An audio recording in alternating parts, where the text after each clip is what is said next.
Next, we will have Hasib Muhammad, who is the program director at Greening Forward, a youth-driven environmental advocacy nonprofit organization whose message has reached 6,000 youth in 30 communities in the U.S., Asia, and Africa.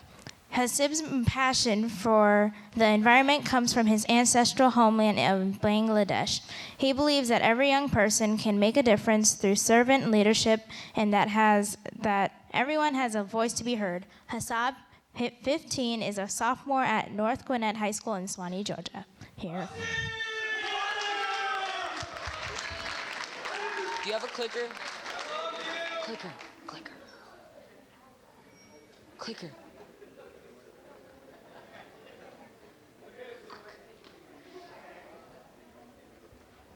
Hello. So a couple months ago, I came home from the most grueling day of practice ever. Due to the brutality of this sport, I came home with bruised shins, swollen ankle, and a completely ratchet look. It made me never want to go back to math team again. And to top it all off, I had an AP chemistry test the next day, and I sure wasn't gonna fail this one. So as soon as I got home, I dashed up into my room, and I did what any productive teenager would do: watch TV. I found myself turning on my archaic box of a TV, sitting down on my Hello Kitty beanbag, and flipping through the channels, one after another, until it hit me. On the screen was a brilliant young lady who said something that changed my life forever. She said, and I quote, "A dollar makes me holla, honey boo boo."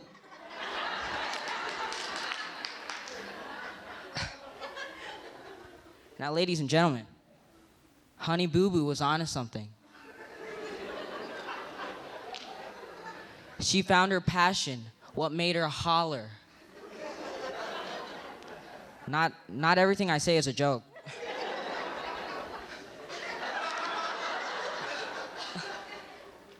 Now, passion is a compelling force that allows us to accomplish the unaccomplishable, to make possible the seemingly impossible. You may already have a passion and might not know it. Some common passions include eating, reading, underwater basket weaving. Honey Boo Boo's passion was money, and competing in beauty pageants was her way of pursuing this. Now, what is passion? We throw that word around, passion fruit. It's nothing related with this word. Now, passion is divided into two parts: the dreaming and the doing. Now, they're both equally important, but as people, I feel that we are stuck too much on the dreaming part. But don't get me wrong, dreaming big is important. That's what you're supposed to do, to shoot for the stars. But what's the point of dreaming if none of those dreams become a reality? So, excuse me. So, what are you going to do to make these dreams come true?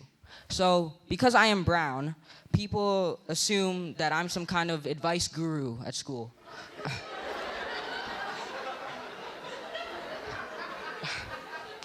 So, they come up to me and they're like, "Can you please find some mystical answer to my problems?" And I'm like, "Yes." For instance, someone came up to me and they were like, "How do I pass my language arts test? Could you give me the answers?" And I was like, "No, I'm not that kind of brown person." What you should do, you have to go in mind, you want to pass that language arts test, so you're going to have to spark note it. Don't lie, we all do it. Someone else came up to me and he was like, "Hasib, I'm a good singer, but I want to be like Justin Bieber."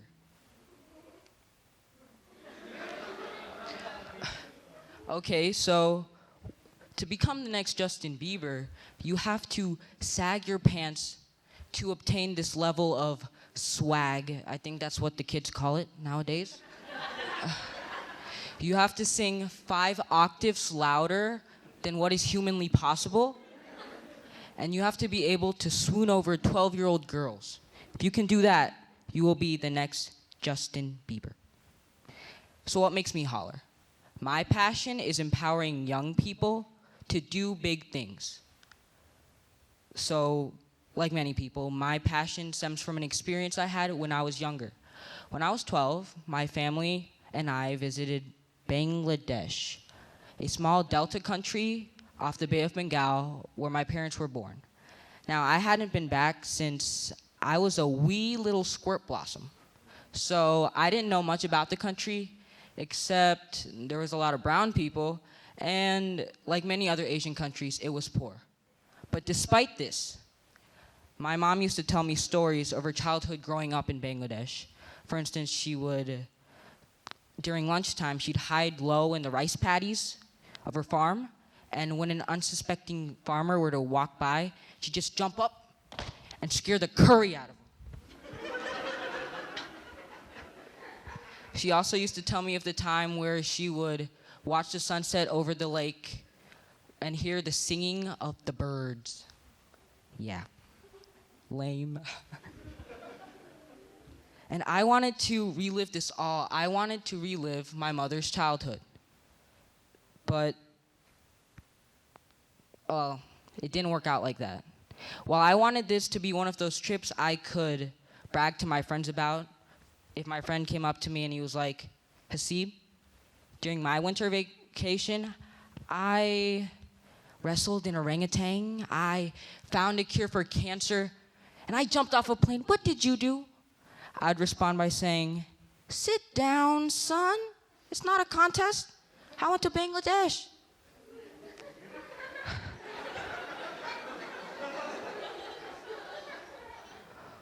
While I was expecting fun and adventure, I found pain and suffering.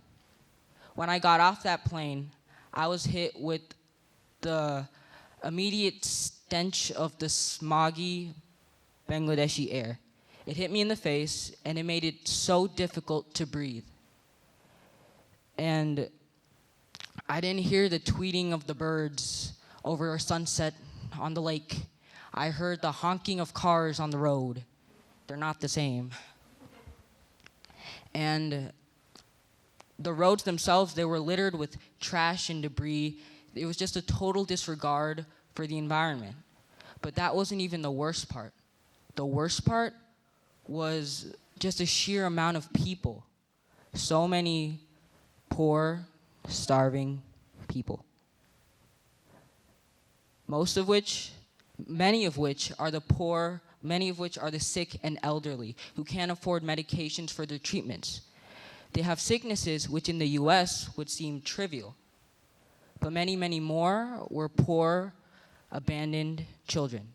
Imagine, your parents left you to fend for yourself because they couldn't afford to keep you, let alone they could barely afford to keep themselves. You would have nowhere to go. You wouldn't know where you'd get your next meal. But the worst part of it all is if you were having a bad day, you wouldn't have a home to go to. And because you don't know what a home is, you don't know what love is. So, cries of despair resonated through the capital city of Dhaka. And even though I was with my family, I felt alone because at the time, I couldn't do anything about it. I felt an emptiness, not in my stomach like the millions of starving people, but in my soul. So days passed, and I visited a small park in the center of Dhaka, and even this public green space was not bereft of the constant reminder of poverty. To one corner of the park was a group of boys who were selling flowers they'd picked up from the same park to get food to eat. So I watched for a good 30 minutes as people just passed by and ignored them. Invisible children. And I felt bad. Why was it fair that I got something to eat, but these kids didn't? We were both human. What makes me different? So I went up to one of the boys with the intention of buying a flower, but I didn't know how to speak the language, Bengali. So instead, I tried English. Hello, could I buy a flower? And he just looked at me like I was an idiot. So instead, I tried the universal language understood by every single one of you, a smile. He understood what I was trying to do, and I bought a flower from him. Now, he didn't think I was an idiot anymore. He just thought I was creepy. But I felt good that I was helping someone. I could see a fire in his eyes, a fire of change, a fire of being in control of his own life. But his voice, like the millions of other children throughout the globe, was being silenced by poverty. So then I realized that in the United States, even though we are a developed country, the government or people in general are just not putting enough emphasis on young people. And I wanted people from all over the world to realize the power and impact young people could make. I wanted everyone, every child, regardless of income or where they were from, to have a voice, to be heard. So all of us young people, can be in control of our own lives. Needless to say, my passion was ignited. So I thought about, for a long time after I got home, what I could do to make an impact on the lives of others. But how could I make a difference when I couldn't even make my bed in the mornings? So instead, I asked the king of answers, the database of information. I Googled it. At first I Googled, how can a 15-year-old save the world? But unfortunately, I got back images of Taylor Lautner and Harry Potter. So that didn't help. So I decided to find a more local way to help in my immediate community, and after a couple of more searches, I found an organization based in Gwinnett County called Greening Forward. And they had an opening available for program manager. So I just went ahead and applied, didn't think much of it, and well, I guess I got the job. So, Greening Forward. It's a nonprofit organization that is completely run by young people who want to empower other young people. I like to compare what Greening Forward does to a small little sapling. A sapling, it needs some TLC to grow to a big tree. It needs some water, it needs some minerals, throw in some manure in there for good measure. Now, Greening Forward does this to young people so they could recognize their own potential. While we don't give young people manure, we give them educational curriculum because we believe knowledge is power. Through our Earth Savers Clubs, which is basically environmental clubs throughout the globe, we send them pamphlets such as how can CO2 emissions affect us, or how can we lower our carbon footprint, so now they can bring this information back to their communities. And we realize that it's not cheap to be an innovator. It's not cheap to lead the way. So because of this, we provide funding through our grants, such as we just had a grant to give to our several clubs in which it was $2,100 to test the quality of water in their area. And because they can do this now, they can bring this information back to their governments to improve their community.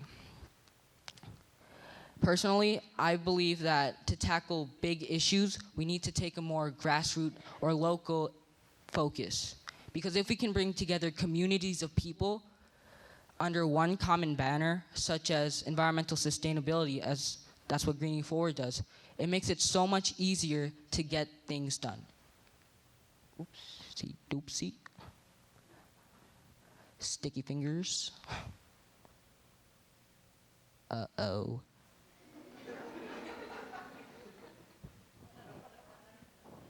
Whoops, I did it again. Never mind that, it's just a picture. So we have an organization, we lead an event called Global Youth Service Day, where we bring together different people in our community to attack a common issue. And this year in Gwinnett County, we tried to pick up litter in a park. And while this might seem small, bringing together people that have common interests is quite a powerful thing. And so, oh, yep, there it is. That's the picture. Yep. And all this didn't happen overnight. No. It took a very long time. It was a collaborative effort led by that stud, Charles Orgbon III. Now, he identified a problem in his community, litter, and he didn't wait or he didn't ask for permission to make a difference. He just went out and did it. And so he started a club in his school, Greening Forward, and it was such a small thing, but then it mushroomed into something bigger. Now, as program director of Greening Forward, I hear some pretty stupid questions.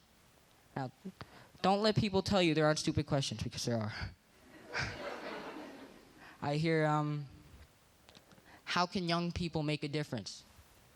They're too young, too naive, too immature. Well, age and maturity are two separate things. Age comes from how many years you've been alive. And maturity comes from how you've grown from different events in your life and overcome them to become a better person. I know plenty of adults who act like kids. Charlie Sheen. And I know of plenty of young people who act like adults. Oh, okay. So I'll leave you with this. If there's something you are afraid of, overcome it. If there's something you don't know how to do, learn it. And if there's something you see wrong in this world, fix it. It all comes down to finding who you are, discovering your passions, and just letting go. Thank you.